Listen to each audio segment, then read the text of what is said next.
In this second part, I wanted to focus a little bit on distraction and gaming, and thought I would start with the segue of a Chrome extension app called Rescue Time. And this is something we've just begun to pilot with students and ourselves, and it's a monitoring tool that gives you a productivity score based on what you do online for web activity.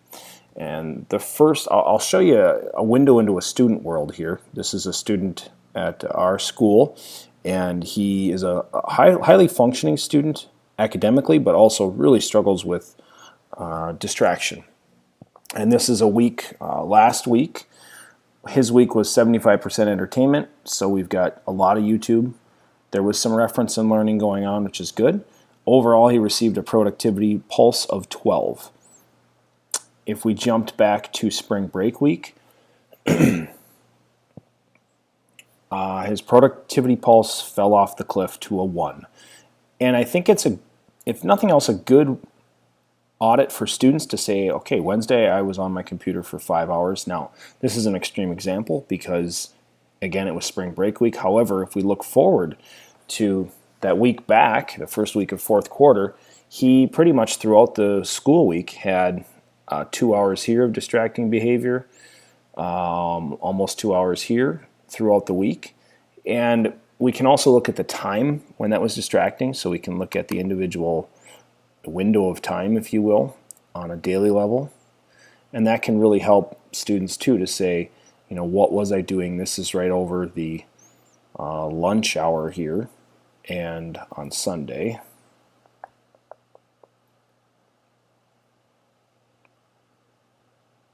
That would be Monday. Conversely, if we look at ourselves and what we're doing, so this is his Friday during school and then in the evening. And conversely, if we look at ourselves,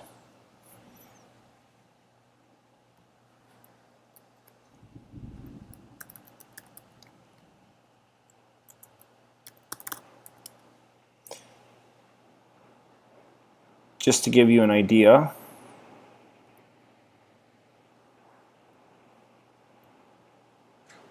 of my last week, I think it's a good point of reference to look at a teacher, for example. I had a productivity pulse of 72.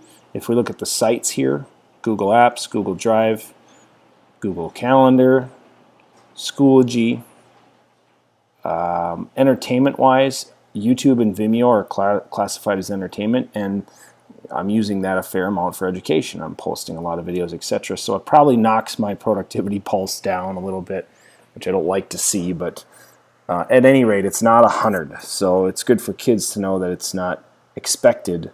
But we get notifications like, this is your most productive week ever.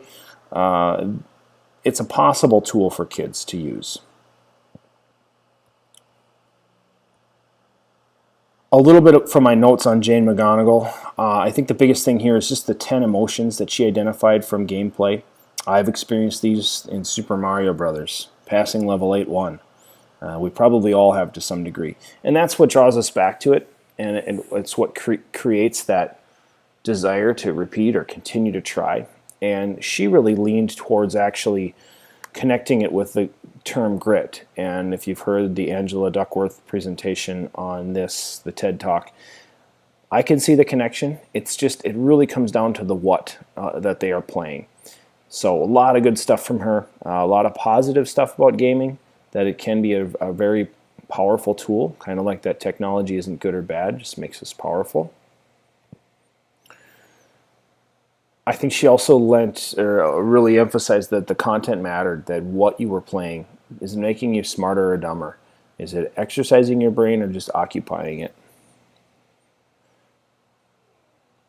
I'd like to focus on Erin Walsh a little bit. She presented at Sartell High School and a Cathedral this winter, another local area high school, and just really is on top of current research. Not an expert in any given category, doesn't claim to be, just really is great at connecting the dots.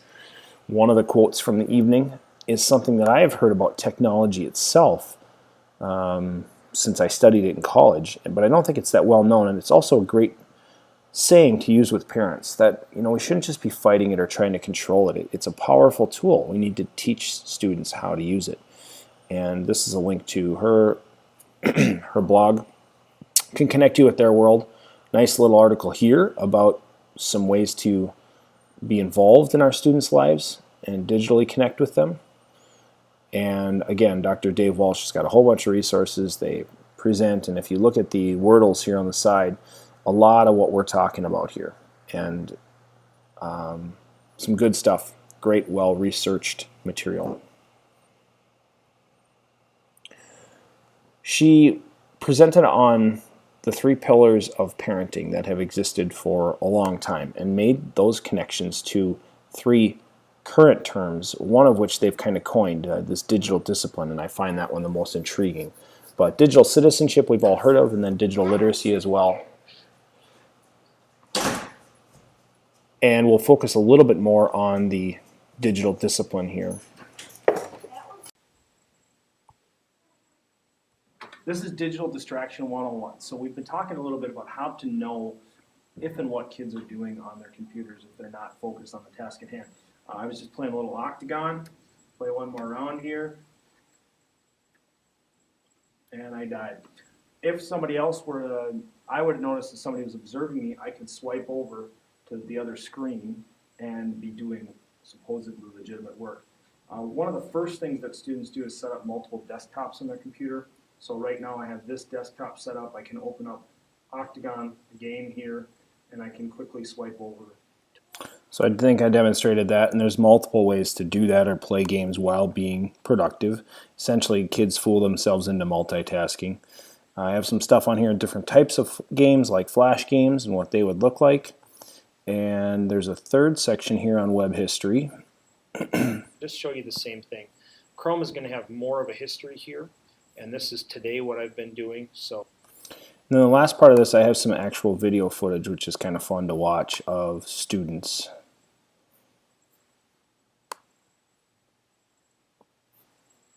This is under the history tab here. So here's some classic gaming footage. Notice his right hand controlling the arrow keys. That's typical for any online game. I'm going to stand up here in a second and just see if I can get a different angle. And what I want you to notice when he comes back into the field of view is how quickly he recognizes that I'm watching him, and watch his screen change right now. And he's back to a normal on-task window. Cell phones are a little more difficult to control, but we've all seen that before. So just a couple examples there of video evidence, if you will. And this is not abnormal, but it's also not the common reality of students. There is simply just the spectrum all over the place, from kids who are very focused and don't game at all to kids who cannot focus and get away from it. The last thing we share with the class is a 2-minute video called Goodnight iPad, which is an iteration or variation of the Goodnight Moon book, and it's humorous and maybe gives perspective on how cluttered our lives can be. Most of the slides here on the digital, on the multitasking stuff, again, were from Leslie Yoder. Her contact information here. And this is shared with you, so if you would like to get in touch with me, you can do that as well. Hopefully you found it somewhat valuable and intriguing, and there's a piece or two that you can pull out of it and use for yourself.